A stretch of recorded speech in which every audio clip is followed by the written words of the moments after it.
So let's start. Good afternoon, everyone. We have to start from page 106 of my book. I don't know which page. Right. So we were doing Act 2, Scene 1, and we have done till here. Gonzalo and what happened till now that Gonzalo was trying to console King Alonso, who was in a very depressed mood, who was very depressed and sad because he thought that his son is drowned. Right. So that is why he was very sad. And Gonzalo was trying to make him feel better. He was trying to comfort him. And Sebastian and Antonio were busy passing comments and commenting on their conversation, commenting on everyone's conversation. They even had a wager that who will talk first.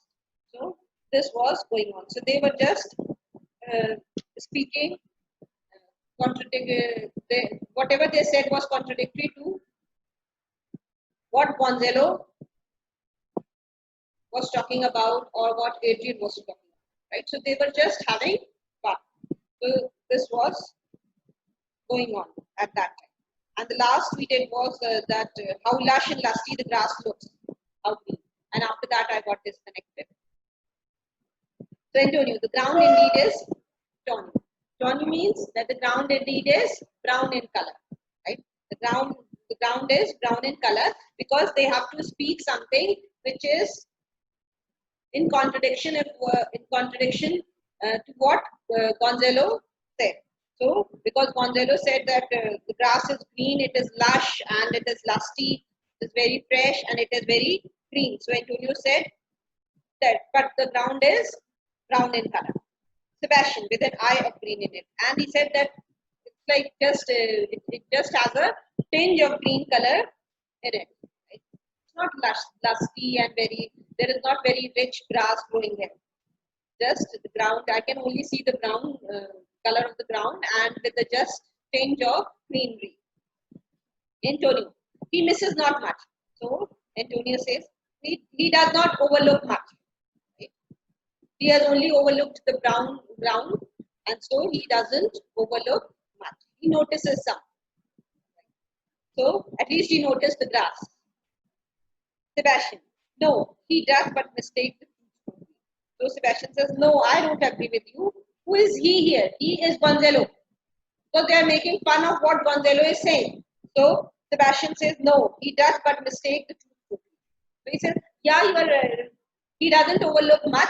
The only thing which he overlooks or which he misses is the truth. Right? He completely overlooks the truth. Means he is someone, Gonzalo is someone who completely overlooks the truth. Gonzalo. But the rarity of it is, which is indeed almost beyond credit. So now he starts talking about the incredible things of the island.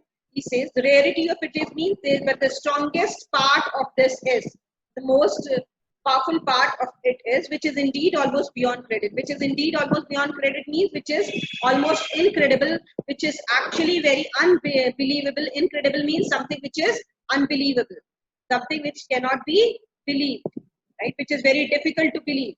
So Gonzalo says that the strangest part of this island is which is very difficult to believe. And then again, Sebastian interrupts, and Sebastian says, as many vouched realities are. Says that like many vouched realities, vouch for means, what is the meaning of vouch for?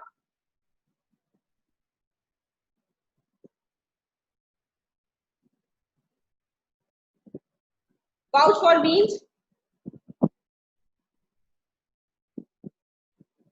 to vouch for means to support some truth based on your knowledge, because you are you have the knowledge of a particular thing or you have the experience of a particular thing, and so based on your knowledge and your experience you support something, right? You agree with something, right? So that is vouch for. As many vouched rarities are, as many rare things which people swear to have seen. That is the meaning of this. Like many like rarities means the things which are not usual, right? the things which are rare. So, like many rare things on this earth, with people, they swear, they are ready to take an oath that they have seen, but those things are not common. So there is something which they noticed about this island. Gonzalo says that our garments being as they were. This Gonzalo wanted to talk about this because he was interrupted. Right? He was talking about something which is unbelievable about this place.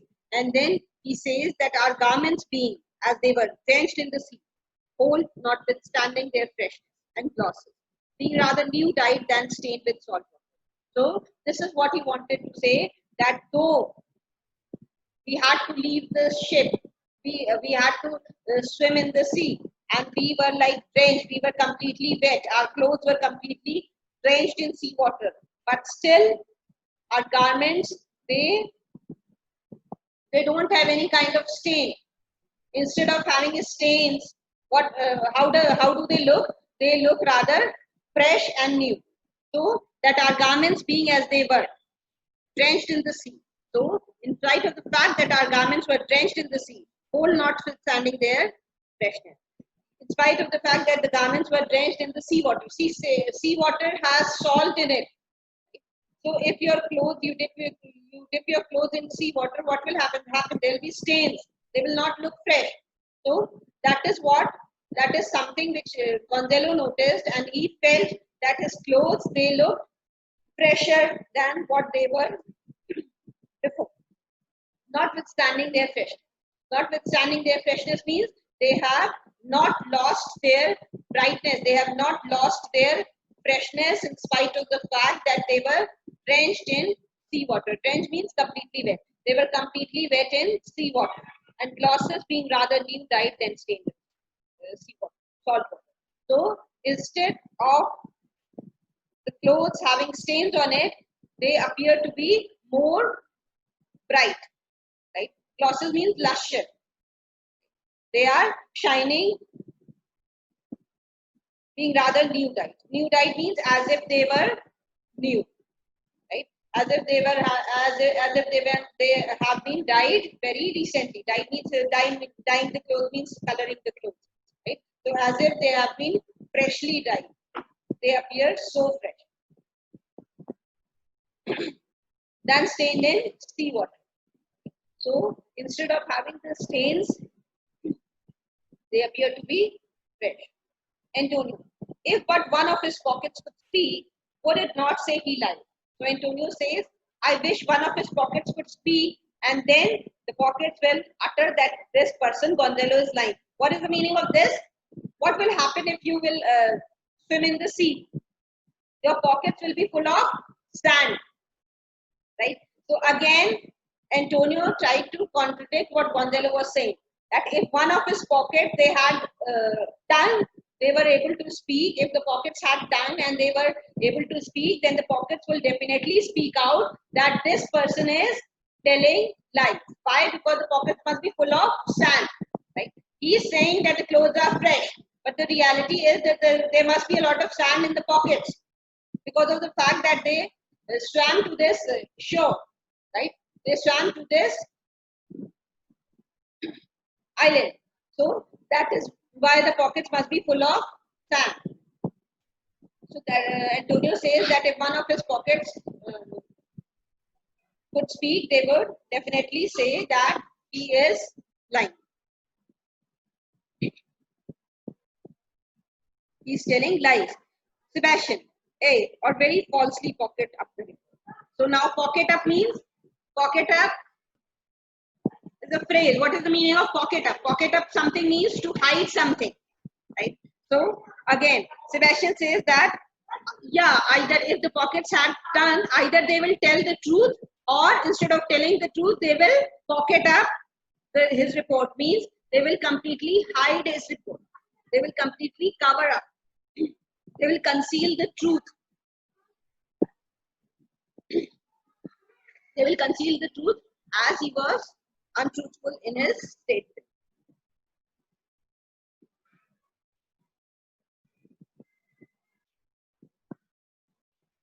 Gonzalo, B thinks our garments are not as fresh as when we put them Our garments are now as fresh as when we put them on first in Africa. At the marriage of the king's fair daughter, Claribel to the king of Tunis.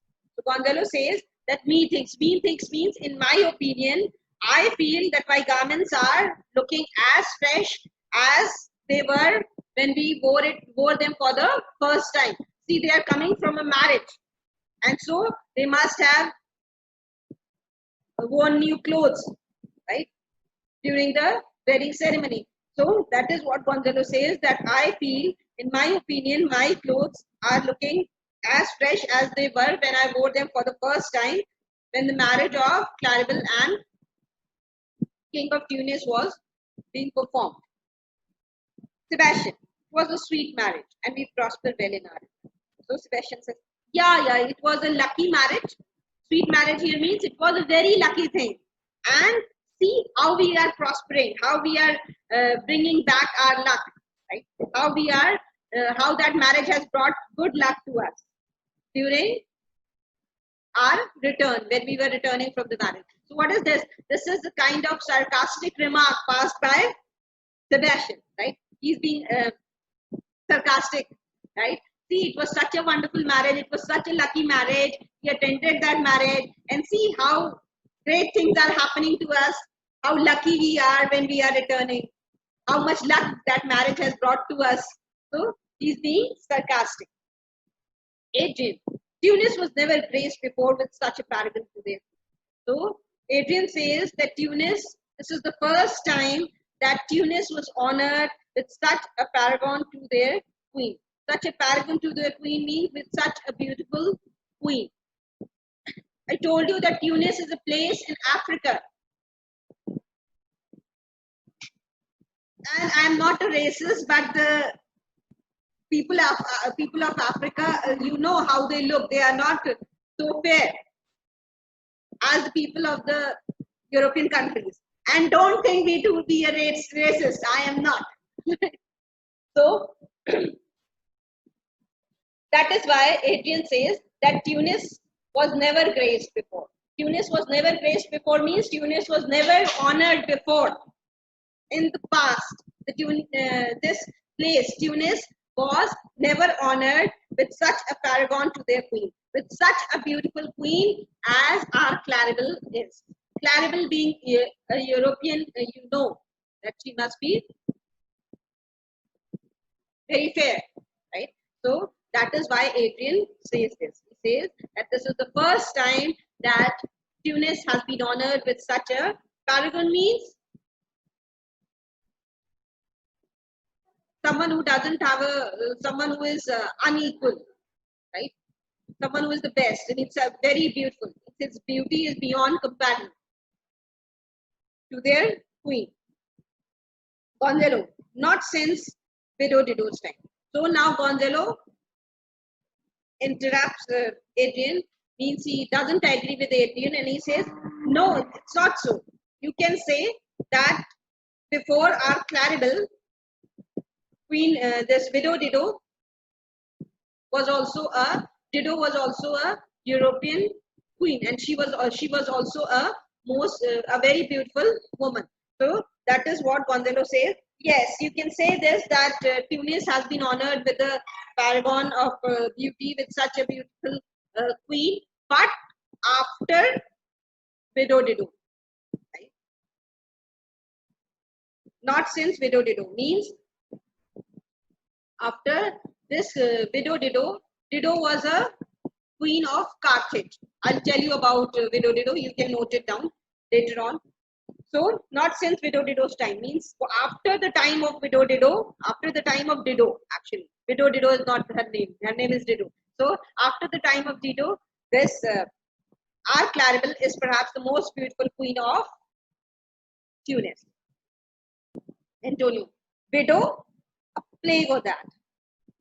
How came that widow in? Widow Dido. So Antonio says, widow, a plague of that means a curse on your tongue, right? What are you talking about? How came that widow in? Now, why did you bring that widow in our conversation? How did this widow enter our conversation? Widow Dido, right? Then he wanted to know that whether Dido was actually a widow or not, right? He said, then he wants to confirm. So Antonio wants to be sure. He says that was Dido a widow? Sebastian, what if he had said widower Aeneas too? Good Lord, how you take it?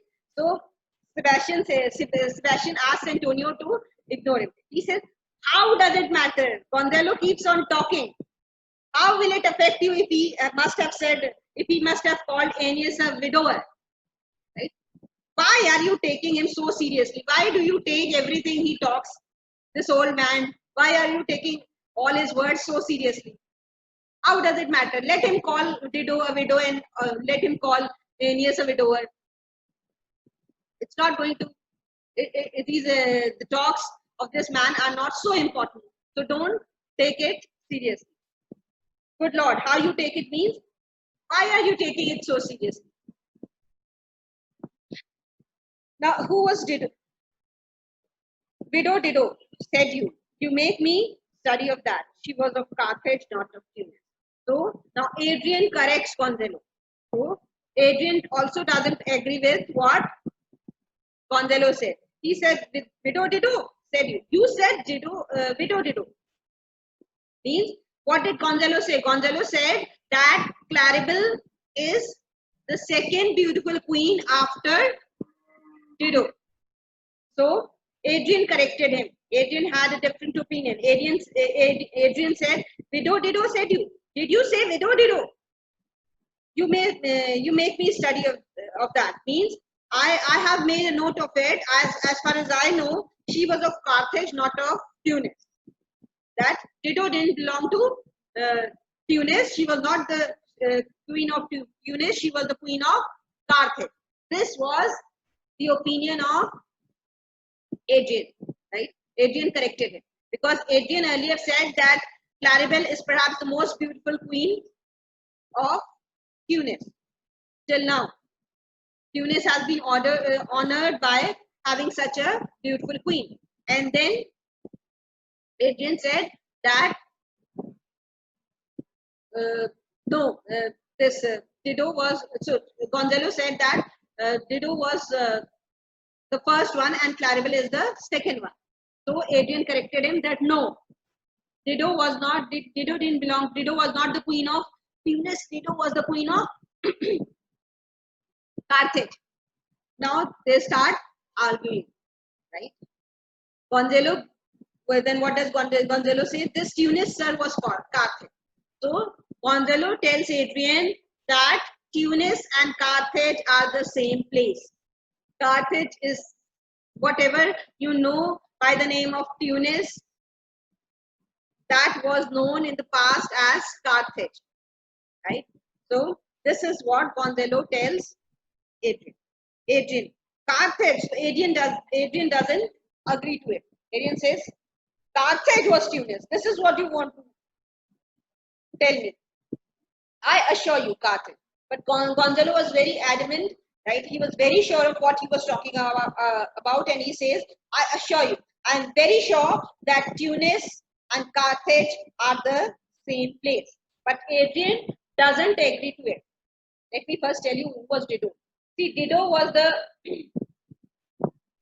in ancient mythology, Dido was the queen of Carthage, right? She was the queen of Carthage.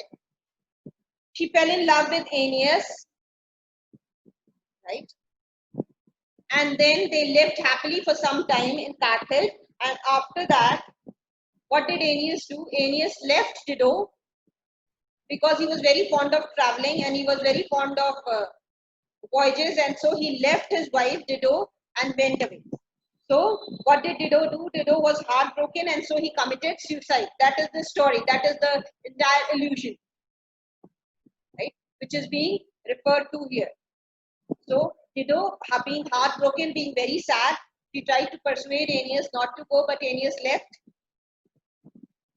Carthage and left his wife Dido and went on his voyage. So she was very, she felt really heartbroken and she committed suicide, right? So this Dido is regarded as a symbol of hopeless love and hopeless passion. So this is the queen which is being referred to here. You want to write it down?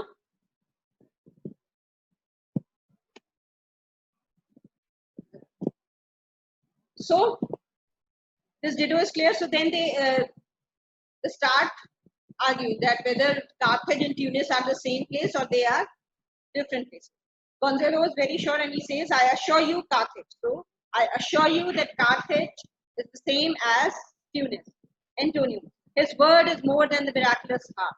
So Antonio says that his word means Gonzalo's, right? Gonzalo's word is more than the miraculous harp. Now, miraculous harp here is a reference to the harp of Amphion, right? Another allusion has been used. Amphion, who was Amphion? Amphion was Amphon. Have they given this also? Okay. Yes, ma'am. Okay. Yes, so, ma'am. So Amphion was the ones who don't have it, let me tell you. Amphion was a musician of Greek mythology, right? It is believed that he built the wall of Thebes by charming the stones into place with his lyre. He used to play the harp. Harp is a musical instrument, right, with strings. So miraculous harp. His harp was a miraculous one. And what happened whenever he played that harp, he could even construct the walls, the stones on their own. His music was so powerful that the stones on their own, they placed themselves in the proper places and the wall of Thebes was constructed. So this is the story behind it. So that Antonio makes a reference to the story of Amphion. His word is more than the miraculous harp. So Gonzalo's words are more powerful because he is so adamant. He says that Tunis and Carthage are the same place. So and Antonio comments on it. Antonio comments on it and he says that Gonzalo's words are more powerful than the harp of Amphion. Amphion's harp had the power to place the rocks, but Gonzalo's words are even more powerful. Why is he saying so? That his words are so powerful that they have constructed the entire city of Tunis in Carthage, right? Through his words. That is why he is making a reference to Amphion's harp, right? He's saying that Carthage and Tunis are the same place. Carthage is the old name of Tunis. So that is why Antonio made this reference. He says that Amphion was only capable of constructing a wall, right? Using his magical harp, he constructed the wall of Thebes. But this Gonzalo is so powerful that he constructed the entire city, right? So it's like he is again being sarcastic. Sebastian, he has raised the walls and the houses too. So Sebastian says, yes, you are right. He has raised. Amphion constructed only the wall of Thebes, and what has he done? He has even raised the houses and the walls. Antonio, what impossible matter will he make easy next? So Antonio says, now he has already done something which is impossible using his words. Now let's see what will this person, this great Gonzalo, do next. What impossible work will he take up next? What impossible work, what difficult task will he make easy next? Sebastian, I think he will carry the island home in his pocket and give it to his son for an apple. So another, now because Gonzalo, they are mocking at Gonzalo, they are making fun of him, right? Because he did this impossible task of creating the whole city of Tunis in place of Carthage. And so he says that now the next impossible task which he will take is that he will carry this whole island in his pocket and give it to his son for an apple, as an apple.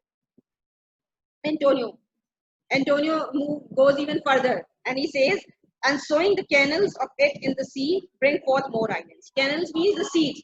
And then what will he do? After his son has eaten the apple, he will take those seeds of the apple and he will sow those seeds in the sea, and then new islands will be formed. So they are actually making fun of Whom? Gonzalo, right? Gonzalo. Hey, so Gonzalo, like now he realizes and he says, "What are you talking about? What are you people saying? What in good time?" So Antonio says, "Yes, yes, he will definitely." What in good time means he will definitely do it in due course of time. Very soon he will do this. Means create new islands by using the seeds of this apple, this island. Gonzalo, sir, we were talking that that our garments seem now as fresh as when we were at Tunis at the marriage of your daughter, who is now the queen. So Gonzalo comes back. He ignores, like after being a little distracted, he just looks at them and he says that yes, what do you say? What's your opinion? Right? Then he comes back and he asks Alonso that what is your opinion? Why in good time? So Antonio says yes, yes, very sure he will do it because they are passing comment. Both of them are passing comments, right? Are commenting on what Gonzalo is saying amongst themselves and enjoying. So Gonzalo says, "Sir, we were talking." So then he again proceeds with this conversation and says, "Sir," because he's referring to Alonso. "Sir, we were talking that our garments seem now as fresh as when we were at Tunis." Sir, I was saying we were discussing that our garments seem to be really as fresh as when they were new at Tunis, at the marriage of your daughter, who is now the queen. When we were attending the marriage of your daughter, who is now the queen of Tunis, Antonio, and the rarest that ever came here. And she is the rarest queen. She is one of the. She was a European, so having a European queen is one of the rarest things for an African king. So that is why he says that she is one of the rarest queen that ever came there. There means that ever came to Tunis. "Wait, I beseech you, widow Dido." So Sebastian said, "Yes, yes, the rarest one except." Wait means except, I beseech, I beg you, except widow Dido. You only said, na? Except widow Dido. So let me remind you that she is the rarest queen of Tunis, but after widow Dido. This Sebastian again pointed him out. Antonio. "Oh, widow Dido. Hey, widow Dido. Yes, yes, yes. Widow Dido. Yes, yes. Widow Dido. Widow Dido. Yes, very right, Sebastian. Sebastian, you said the correct thing. Yes, widow Dido. Because they are pulling his leg. Gonzalo. "Is not, sir, my doublet as fresh as the first day I wore it? I mean in a sort." So Gonzalo says, "Sir, don't you think that my doublet is a jacket, a close-fitting jacket?" So he says, you must have seen in movies. Right? Those days they wore tight jackets. So that is the doublet. So is not, sir, my doublet as fresh as the first day I wore it? Sir, what do you think? Is my jacket not looking as fresh as when I wore it for the first time? I mean in some ways, not exactly as fresh, but in some way, don't you think that it's looking as fresh? Antonio, that sort was well fished. So Antonio says, yes, yes. Now you spoke correctly. That phrase which you said, sort of, that was well chosen, and you took a lot of effort. That you made a lot of effort to choose that phrase. Gonzalo. Then I wore it at your daughter's marriage. So he says, "Sir, don't you think that it's looking as fresh as when I wore it in your daughter's marriage?" Alonso, you cram these words into mine ears against the stomach. So King Alonso was in no mood to listen to anyone. Right? Still they are talking, especially Gonzalo. Others are talking amongst themselves. They are not talking to King Alonso. But Gonzalo is continuously going on speaking on standing on his head. He is going on talking. So Alonso is irritated and he says, "You cram these words into mine ears against the stomach of my sense." I actually don't, stomach of my sense means inclination. I actually don't have any inclination. I'm actually not interested in listening to what you are saying. I'm not inclined to listen to what you are saying, but what you are doing is you are cramming. Cramming means you are forcing these words into my ears. The words which I don't want to listen. I don't want to talk. I don't want to hear to anyone. I just want to be alone. And what you are doing, you are going on talking.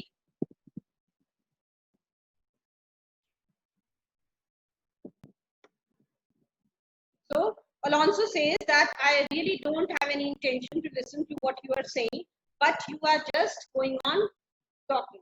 And so you are forcing your words into my ears. Would I had never married my daughter. So now he's repenting that he got his daughter married to the king of Tunis. Why so? Because if he didn't think of getting his daughter married to Tunis, then this journey would have not been conducted. This sea voyage would have not been conducted. And so his son would have been alive.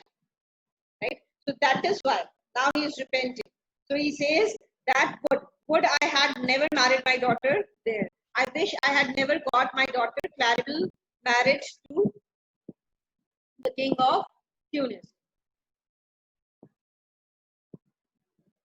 For coming thence, my son is lost. Why so? Because while returning from her marriage, while returning from my daughter's marriage, I lost my son.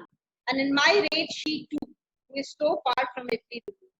So now he realizes that he has not lost his son only, he has actually lost his daughter also.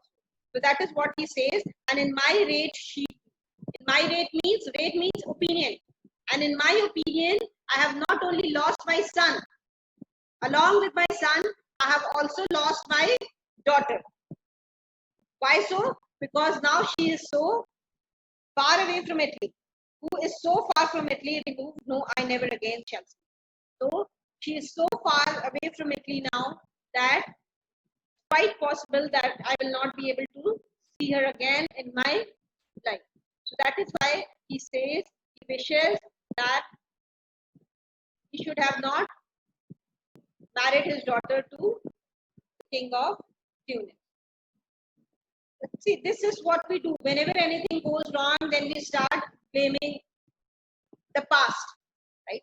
Why we did this? I wish we had not done that. Like when you fail in the exams or you don't score good marks. I wish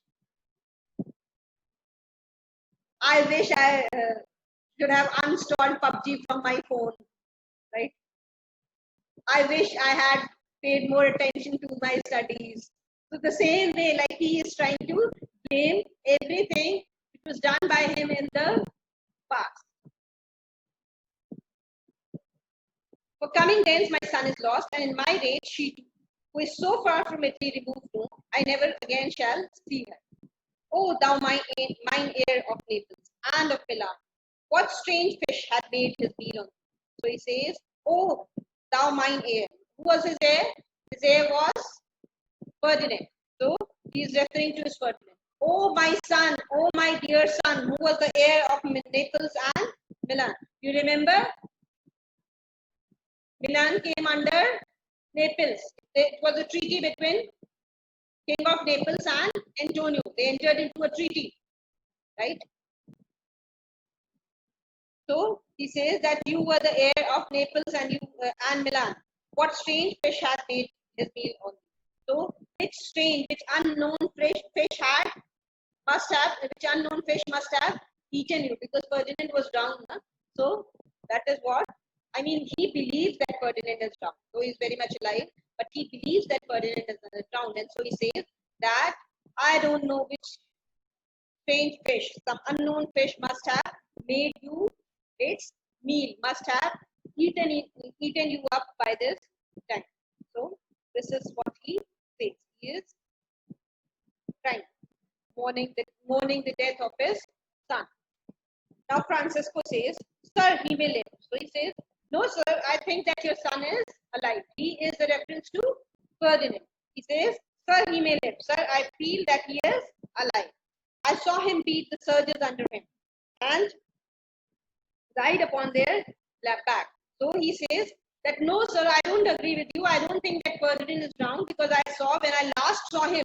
You remember, Ferdinand was the first one to jump into the sea, right?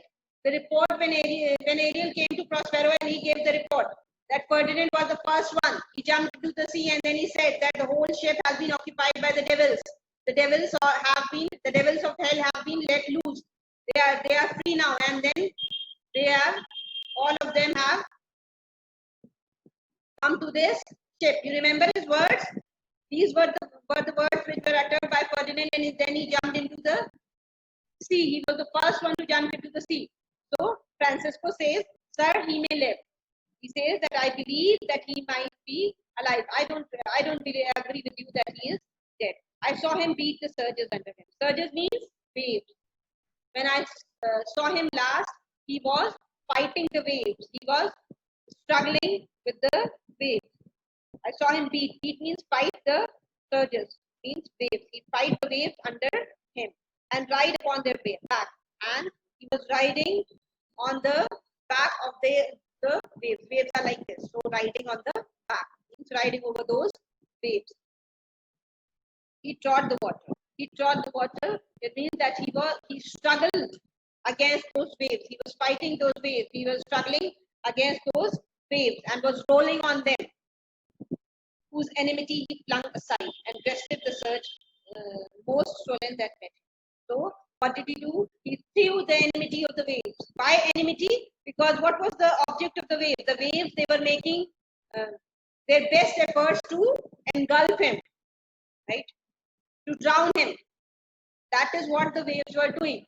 And Ferdinand was trying his level best to save himself. So that is why there was enmity between Ferdinand and waves. Right? So he says, for whose enmity he flung aside. And what did Ferdinand do? He flung aside. He threw aside. He disregarded the enmity of the waves and breasted the surge most swollen. Surge most swollen means the largest wave, the biggest wave. He fought the most powerful wave. Most swollen surge means the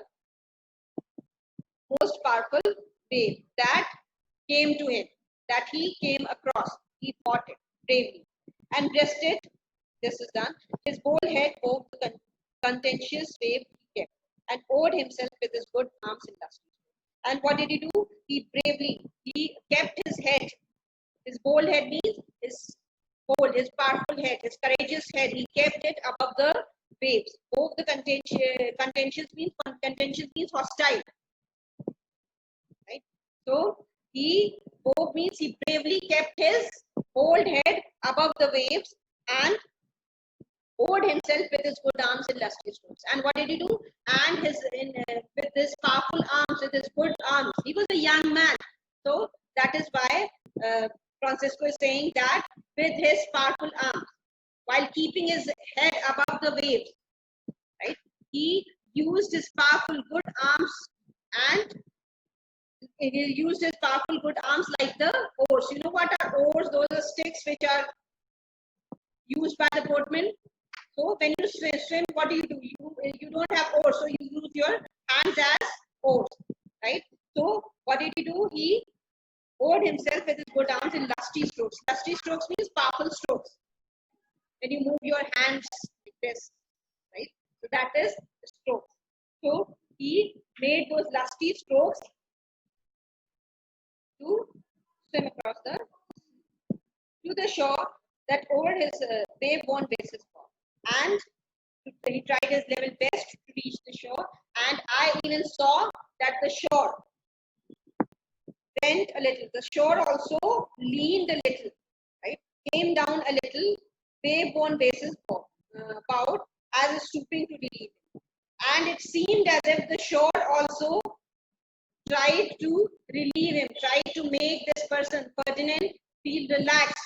The shore also tried to help him by coming down a little, by leaning down a little, by by bending a little, as a stooping to relieve him, so that he might come easily out of the water. So it seemed as if the shore also bent a little, shore also leaned a little to help Ferdinand to come out of water. I not doubt he came alive. And I don't have any doubt, I'm very sure that he was able to land upon the shore safely. And he is very much alive. Alonso. No, he's gone. But Alonso doesn't agree to what Francisco told him. And he says, no, he's gone. No, he's gone means no, he is dead. Sir, you may thank yourself for this. And now Sebastian says, yes, my dear brother, yes, Alonso. And you are the only one who is, thank yourself means blame yourself. Here, thank yourself means blame yourself. Sir, you are the only person who should be blamed for this loss. Why? For this great loss. The great loss to Europe. See, now this Naples has lost both its heirs. The daughter is married to the king of Tunis, and Ferdinand is dead. So Sebastian says, and you are the one who is responsible. Sir, you please blame yourself only for this great loss to Europe. That would not bless our Europe with your daughter, but rather lose her to an Africa. Why? Why you should blame yourself? Because you are not interested in getting your daughter married in Europe. You didn't bless any European king by getting your daughter married to him. Instead, you thought this was your plan to get your daughter married to an African king, but rather lose her to an African. Rather lose her to an African means rather get her married to an African. So you wanted it, so you are the only one who should be blamed for this loss, where she at least is banished from your eye. And now it's because of you. You yourself are responsible for removing your daughter from your sight. Now, because of your own deed, because you were so adamant to get her married to an African king, so you are the one who is only responsible for removing her from your own sight, who had cause to get the grief. And now, when you have removed her from your sight, so you have given reason for your eyes to cry.